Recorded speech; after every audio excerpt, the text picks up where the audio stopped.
Maintenant que vous maîtrisez, les tableaux croisés dynamiques et les graphiques croisés dynamiques, nous allons, découvrir les, astuces pour piloter, justement les tableaux et graphiques avec les segments.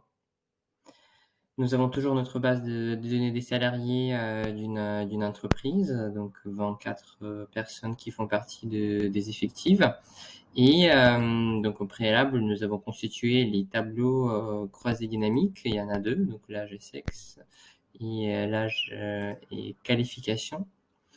Le graphique croisé dynamique, le premier se trouve sous le premier tableau croisé dynamique et le deuxième, il correspond au deuxième tableau croisé dynamique. Donc nous avons rajouté un segment sur cette feuille Excel. Donc une fois que je suis positionné sur le tableau croisé dynamique, je vais dans l'analyse du tableau croisé dynamique et dans filtrer, je insère segment. Donc les intitulés s'affichent, les intitulés du colonne, et nous allons choisir qualification et sexe par exemple pour pouvoir voir comment piloter au mieux grâce au segment ces tableaux et ces graphiques.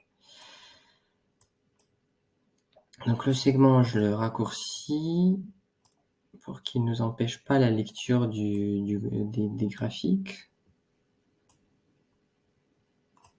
Alors, donc initialement, lorsque c'est paramétré de cette façon-là, lorsque par exemple je choisis voir uniquement la sélection féminine, nous allons voir que les segments en fait ils sont attachés directement au tableau et au graphique. Il y a 15 femmes et donc lorsque je fais la sélection pour les hommes, il y en a 9. Le fait d'effacer le filtre, ça nous permet de revenir à la sélection initiale.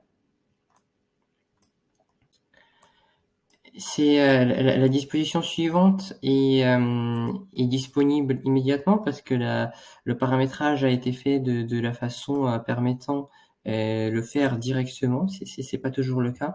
En effet, donc nous avons pu trier directement tous les tableaux et tous les graphiques grâce au fait que les tableaux que j'ai préparés, ils étaient copiés en fait sur le même modèle. Maintenant, je vous montre l'astuce comment faire de sorte que ce soit disponible même si vous créez à partir du tableau. Voilà, deux tableaux séparés, 2 graphiques séparés, comment les lier tous ensemble. Pour les lier, en fait, il faut les nommer. Donc une fois que vous vous positionnez sur le tableau croisé dynamique, dans analyser du tableau croisé dynamique, vous avez l'option du tableau croisé dynamique et vous pouvez donner le nom à celui-ci. Donc par exemple, on peut appeler TCD âge, sexe.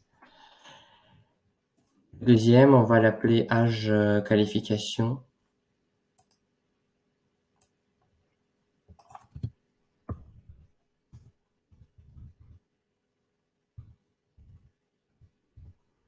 Et les graphiques, il est tout à fait possible de leur donner les noms.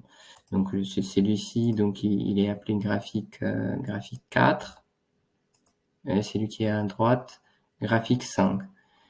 Et alors, il est tout à fait possible de modifier ces noms-là. Donc, je vais appeler G2 et G1 pour que vous voyez à la fin à quel moment c'est possible de récupérer le nom exact des graphiques dans le pilotage des segments.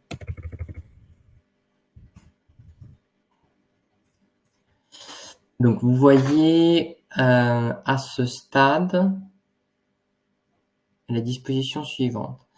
Et donc, les segments, avec l'outil des segments, nous pouvons voir à quoi ils seront connectés. Donc, lorsque je suis à l'intérieur du segment, mon segment connexion des rapports, l'icône connexion des rapports, j'ai la possibilité de les attacher à des tableaux croisés dynamiques. Et à ce stade, là, ils sont attachés à un seul. Là, je vais les attacher, la qualification, aux deux TCD séparés. et ça me permettrait de les lier une fois pour toutes et pour pouvoir faire le pilotage de ces éléments-là. Donc qualification et le sexe, pareil, je fais connexion du rapport. Là, pour le coup, pour le sexe, on a vu, c'était déjà paramétré par le fait que j'ai collé les graphiques sur le même modèle. À ce stade-là, le consultant, donc lorsque je filtre sur la qualification des salariés, les tableaux, ils vont, et tous les graphiques et les tableaux, ils vont être également attachés à qualification des salariés. Donc, par exemple, si je veux voir que les managers, il y en a 5 et j'ai le dispatch de leur âge par rapport à mes graphiques.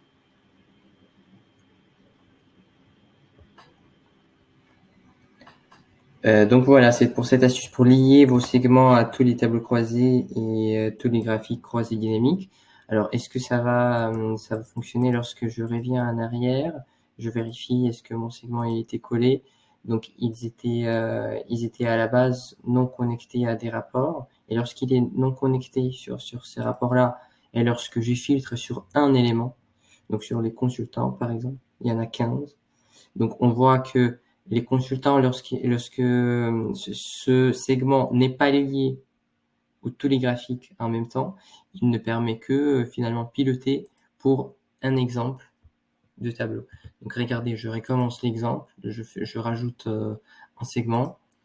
Une fois que je suis positionné sur le deuxième tableau croisé dynamique, et je vais vous remontrer comme quoi il est attaché uniquement à un seul tableau croisé dynamique par défaut.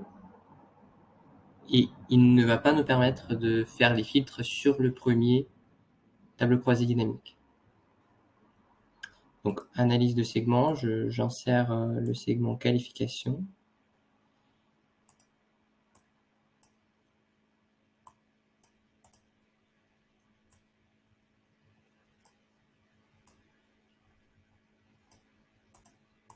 Et donc, nous allons voir, donc maintenant je filtre, j'enlève toutes les filtres.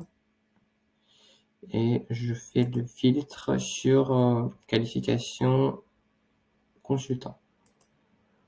Donc, il est attaché uniquement à ce tableau-là.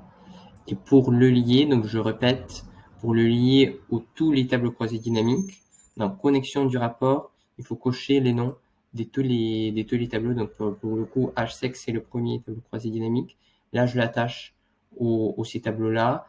Et de même, d'ailleurs, je peux les attacher aux tous les graphiques de l'onglet pour que ce soit disponible au pilotage. Donc, je reprends l'exercice. Maintenant que je vais cliquer sur consultant, les deux tableaux vont me montrer qu'il y a 15 consultants dans la société, qu'il y a 5 managers. Et les graphiques se mettent à jour immédiatement. Voilà, donc pour ces outils, pour filtrer plusieurs tableaux et plusieurs graphiques en utilisant juste le pilotage par le segment, les filtres utilisés par le segment.